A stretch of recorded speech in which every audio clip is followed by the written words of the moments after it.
Have you ever felt like your prayers just hit the ceiling?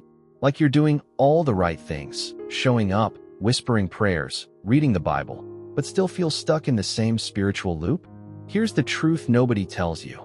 Sometimes, it's not about praying more, it's about praying differently. And Psalm 106? It flips the script.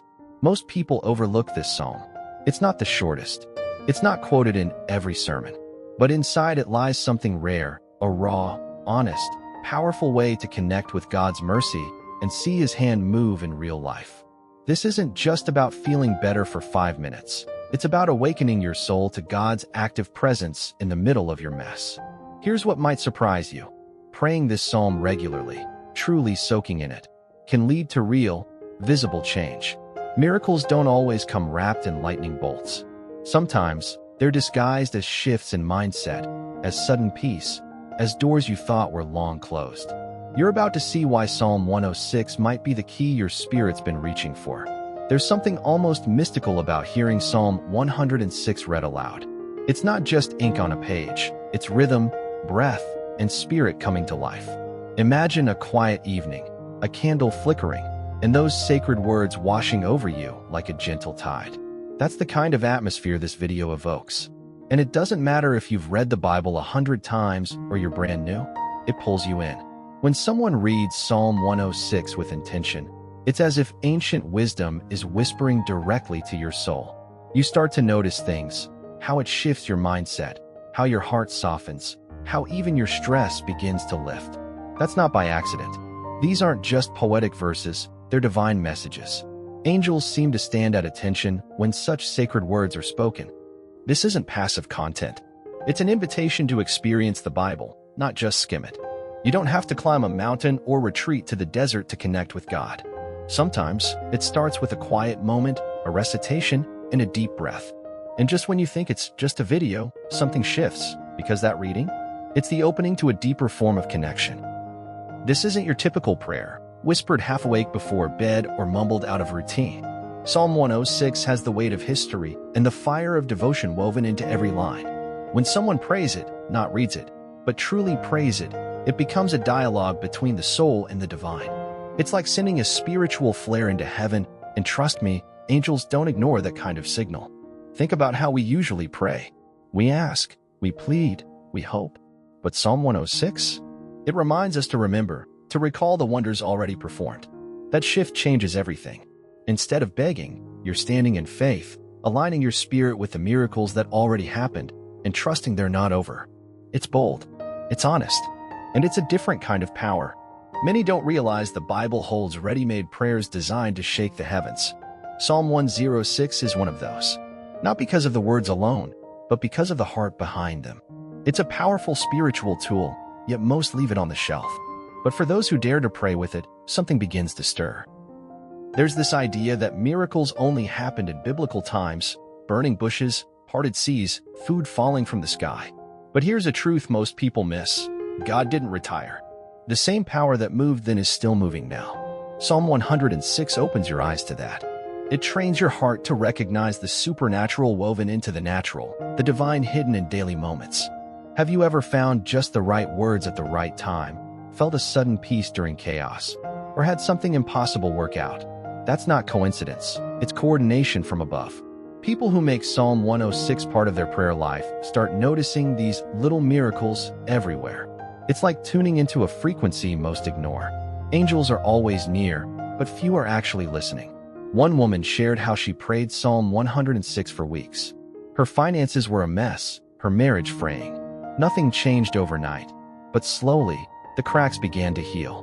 A job offer came. Her husband started praying with her.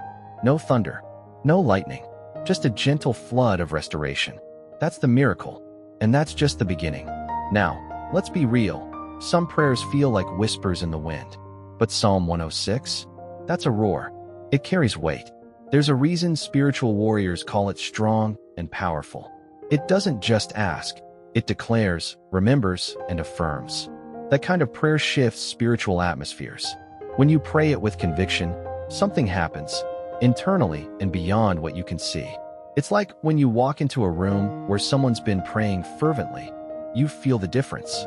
Psalm 106 creates that kind of spiritual charge. The words don't just float, they land. Angels move, old burdens break, new courage rises. And it's not just emotional hype, it's divine chemistry. You're engaging with a force that echoes throughout heaven. Picture this, you're having one of those days, stressed, overwhelmed, doubting everything. Instead of spiraling, you stop, open Psalm 106, and read it aloud like a proclamation. Not a whisper, a declaration. That's the kind of spiritual resistance hell can't ignore. And once you experience it, well, let's just say you won't want to go back to praying small prayers anymore. Consistency. That's the secret ingredient most people overlook. We want instant miracles, but divine intervention often comes through daily devotion. Reciting Psalm 106 regularly isn't about ticking a religious box. It's about creating a rhythm of faith that heaven recognizes. The more you return to it, the more your spirit aligns with divine timing. It's not superstition, it's spiritual discipline. People treat prayer like a last resort, when really, it should be the first strategy. Reading Psalm 106 once may lift your day, but praying it daily? That rewires your entire atmosphere. Angels notice. God responds. Life bends in quiet ways. Opportunities appear, relationships soften, peace replaces anxiety. Little by little, the change becomes visible. Take a man I once mentored. He was stuck, both spiritually and financially. I challenged him to pray Psalm 106 for 21 days straight, no excuses. By day 12, he said he started dreaming again, literally and spiritually. By day 21, not only had a job offer come, but his heart felt different. That's what happens when faith becomes rhythm, not reaction. Faith isn't just belief, it's movement. It's waking up and choosing to lean on what you can't see, even when everything around you says otherwise. Psalm 106 is a blueprint for that kind of living. It pulls you back to devotion when distractions scream. It roots you in spiritual practice when emotions want to take over. It's a daily return to trust in a God who still writes miracles. Devotion isn't about being perfect, it's about being present. It's saying, I'm showing up, Lord, again. That might mean praying in your car during lunch break, reading a verse while the coffee brews, or whispering your favorite line from the psalm while standing in a long grocery line. The Bible wasn't given for moments of silence alone. It's a tool for surviving chaos. What makes spiritual practice powerful isn't the grandeur of it, but the constancy. Angels move in that space where faith meets routine.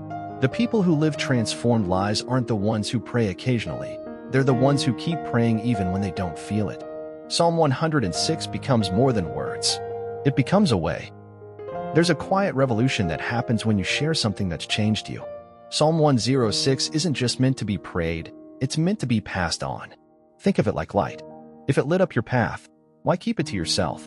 The beauty of the Bible is that it multiplies when shared. And prayer? Oh, it expands its reach when it flows from one heart to another. Imagine someone you love is struggling, overwhelmed, lost, just tired of trying. You don't need to preach a sermon. You just say, hey, this psalm helped me a lot. Mind if I pray it with you? That one moment? It could be the beginning of their healing. Angels don't need megaphones. They move in small, sincere exchanges. Faith spreads through honesty, not perfection. Too many are quiet about their breakthroughs. Don't be one of them. If Psalm 106 brought you hope, don't just treasure it, transmit it. Post it. Text it. Pray it with someone. You never know who's waiting for a spark that only your voice can offer. And once you start, well, let's just say the ripple effect is far more powerful than you can imagine. So now that you've seen the depth, the power, and the beauty hidden within Psalm 106, what will you do with it? Will it become another verse you glance at once and forget? Or will it be your next daily weapon, your secret source of strength, your direct line to God's mercy and miracles? Because the truth is, transformation doesn't come from knowing. It comes from applying. What would happen if you started today? If you read it tonight and again tomorrow, and let it stir something sacred inside you? What if you sent it to a friend, or paused your routine just to pray it out loud? Could that small act become the seed for a life you've been praying for? This is your invitation to live what you've just learned. To open your eyes and heart to God's wonders, not just once, but again and again. If this message lit something inside you, don't keep it to yourself. Subscribe now, activate the notifications, and keep walking with us through the Bible, the angels, and the power of every pray. Your next breakthrough might just start here.